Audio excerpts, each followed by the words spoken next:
What up guys, Zach D again. Today I'm going to show you how to put a bubble cover and a GFCI outlet on an exterior outlet, sometimes referred to as a weatherproof. I usually just call them exterior outlets in the panel. So in this specific one, and they all come in different shapes and sizes, this company I work for now uses adjustable single gang, so it's probably like the best case, easiest scenario. A lot of times you got to cut in a 3/0 box or cut in an after siding, weatherproof of some type. So basically I'm going to get my wires prepped. Again, there's no energy to this building, so I know that I can cut all these conductors. You should never really get used to this. I've been doing it a while, so I know the situations where I can. I'm going to get the wires stripped out. In an exterior application, you have to use a weather resist GFCI. So what that does is obviously it's weather resistant because it's on an exterior of a house or building. And you need GFCI protection in those situations. Anything in a wet location has to be GFCI protected. Some people do that with the breaker, but in this case we're doing it with the outlet because it's cheaper that way. So obviously silver is where I put my neutral. Ground's pretty obvious, it's got that green screw. So I'm gonna do that. Then black goes to gold.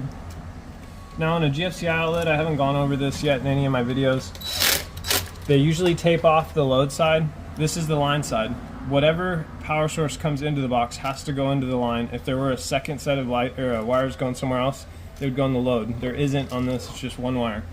So I'm gonna put my wires to the back, give it the nice fold, give it another fold, guide the ground back. Make sure you're always guiding the ground back because you do not want the ground to come into contact with any of the screws. It will trip the breaker. Now I'm gonna take the screws out that come with it. I'm gonna get my bubble cover, open it up.